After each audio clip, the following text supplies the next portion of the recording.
Alright guys, we're back with another video. Today I'm going to be showing you how to install one of our smartphone modules onto a remote start kit that we installed for a customer a few months ago.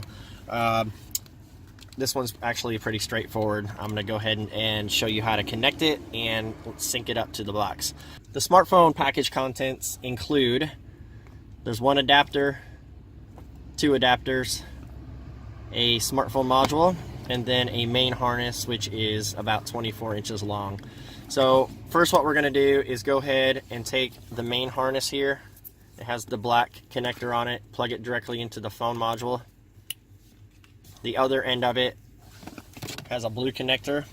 On this particular application, if your remote start box looks like this, you're going to use the HRN-LLRS-01.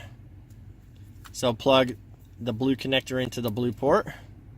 And then on the back of this module, you're going to use the smaller blue port right here. Not the big one, but the small one. You'll see on this breakout cable we have two black connectors and a white. The black one right here that has the little tab on it, that's the one that we're going to plug in. So you just simply plug it in like so. These two wires do not get used, so just tie them off, tape them off, whatever you want to do. Because the red and black wires are constant power and ground and you will short something out, so just tape them back if you want to. So that's it as far as the connection goes. So now let me show you how to program this. The remote start box comes with a valet program button. This plugs in on the front side at the white 2-pin connector at the very end. So go ahead and plug that in. This does not come with the phone module. This comes with the remote start. They do have a tag on it now that says only used for long-range remote and smartphone pairing. So if you guys do not get long-range remotes or phone module at the time of purchase, please just plug this in and zip tie under your dash, so if you upgrade later, it is here. And this is mandatory for syncing up the phone module, and I will show you that right now. The first thing we're going to do before we sync it up is go ahead and grab your key. Press the unlock button a few times. This just ensures that the module is in a neutral state and we can now begin the syncing process. So grab the key. We're going to turn the ignition on.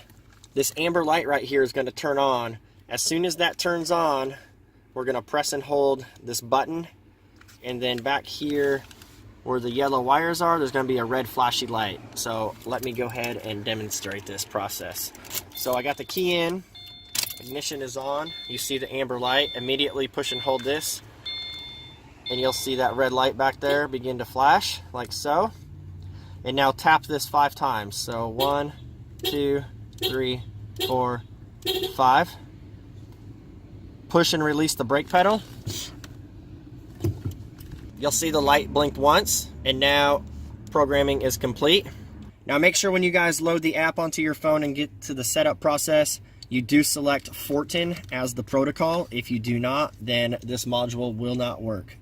And if you guys accidentally select the wrong protocol or skip it or whatever the case may be, please click on the troubleshooting video on the bottom of the install guide that came with your smartphone.